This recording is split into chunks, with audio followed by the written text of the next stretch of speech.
Goyo Guardian, despite not being a signer dragon, managed to be one of the most iconic and popular synchros of the 5D era. It did get its own archetype, just like the signers, but Konami clearly plays favorites and Goyo just wasn't it. Nowadays, our favorite Earth Warrior Synchro lounges in obscurity, while other 5D's icons keep getting support, and we will now see how that came to be.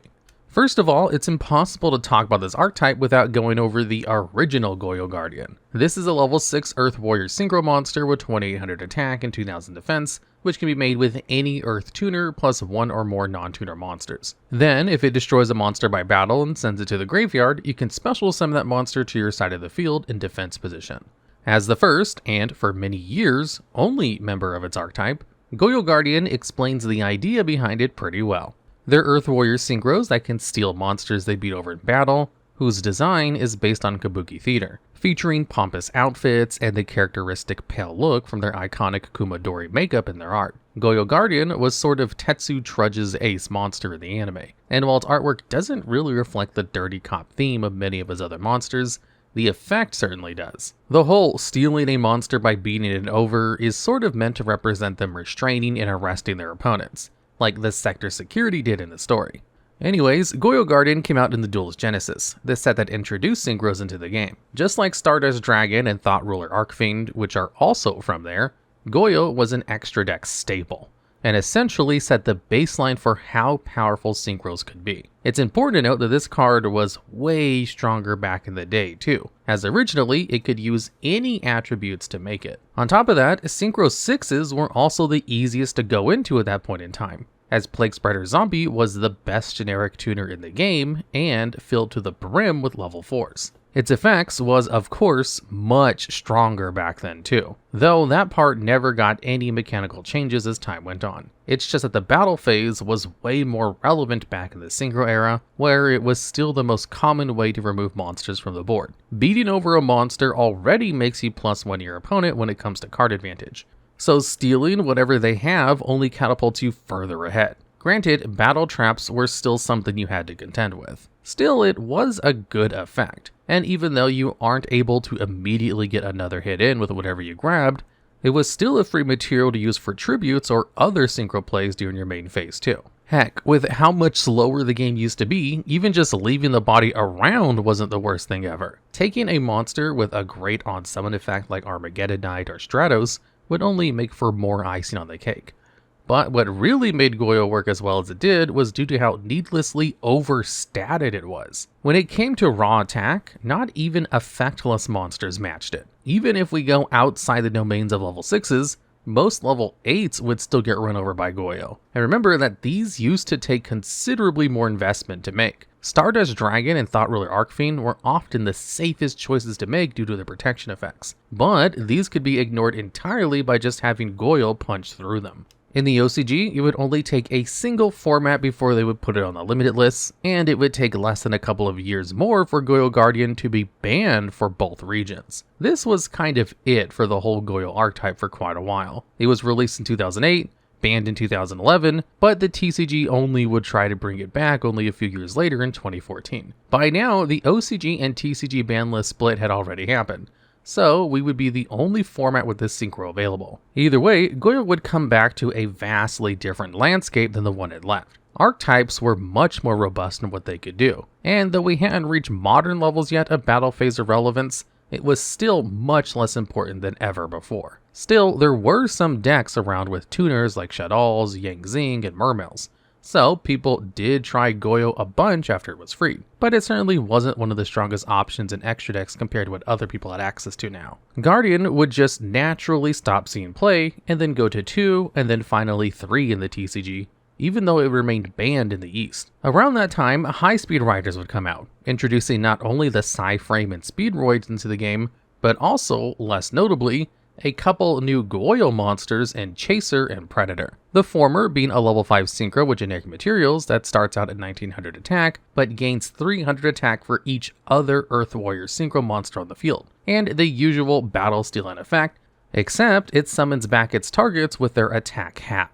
Meanwhile, Predator was a 6-star that started out at 2400, and would bring the monster back normally, but it would do half battle damage to players. It's also the only member of the archetype to have a hard once per turn effect, somehow. Neither of these cards would see any play, as they were basically worse versions of the original Goyo Guardian, which had basically been phased out of most stacks at this point. Sure, Chaser could be argued to be a side grade instead since it was a level 5 rather than 6, but that pull is arguably even more stacked.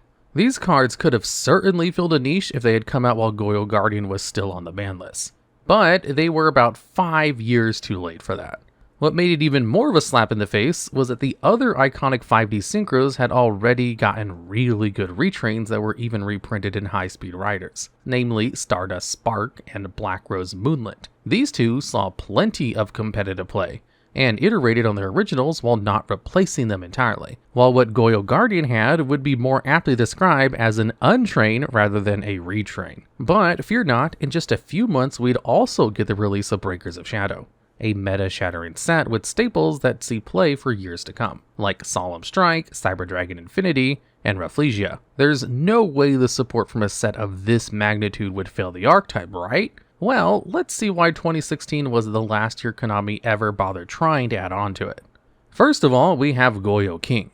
This is a level 8 Earth Warrior Synchro with generic materials, packing the same stats as Goyo Guardian, 2800 attack and 2000 defense, and when it attacks, it gains 400 attack for each warrior synchro you control until the end of the damage step.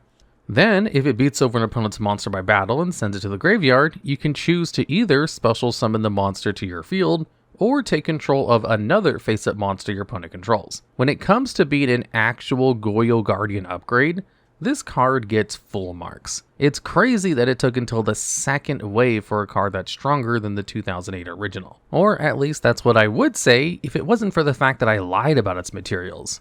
It actually requires only synchro monsters as its non-tuner materials, making the card kind of worthless. Next up, we have Goyo Emperor. This is a level 10 fusion monster that takes 2 Earth Warrior Synchro monsters as materials. It says that when this card or another monster you control that was originally your opponent's destroys something by battle and sends it to the graveyard, you can special summon that monster to your side of the field. Also, when your opponent special summons a monster, you contribute an Earth Warrior Synchro monster you control to steal that special summoned monster. However, lastly, if this card ever leaves the field, you return all stolen monsters you control back to your opponent. Yeah, it feels really out of place to get a random fusion as the true boss monster of a series of synchros. But this wouldn't be an anime archetype without it, would it?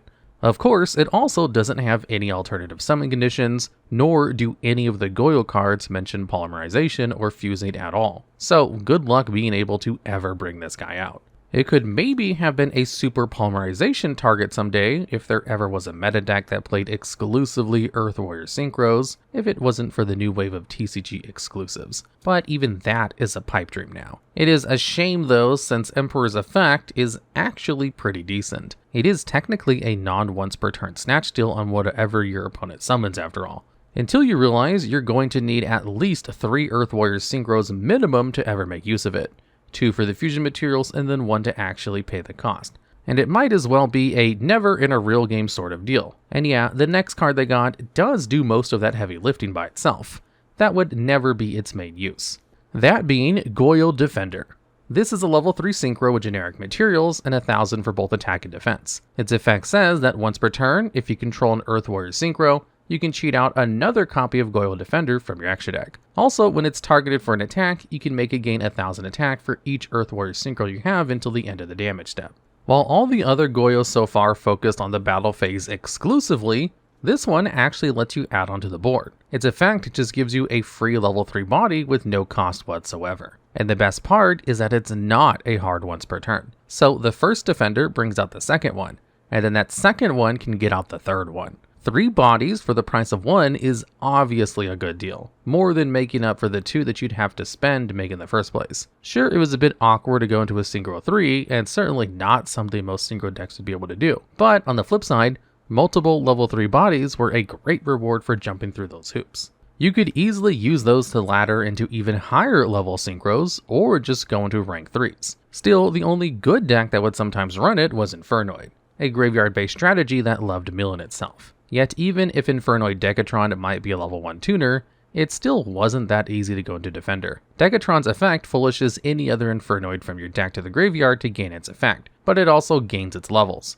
And since the best effects are on the really high level Infernoids, you definitely have to go out of your way to end up making a Synchro 3. Combine that with how you would need to waste 3 extra deck slots for the whole package, and you can see why this wasn't run that much. Nevertheless, very soon this whole thing would be rendered completely unplayable anyways. If we just jump a bit forward in time, in the very next year after Guardian's release, we would see the release of Link Monsters, and the start of Master Rule 4. Not only was that rule pretty hostile to Synchro decks as a whole, it made Defender itself completely useless. At that point in time, extra deck monsters would have to be summoned to either the extra monster zone, or a zone that a Link monster points to. So you couldn't just go into Defender anymore.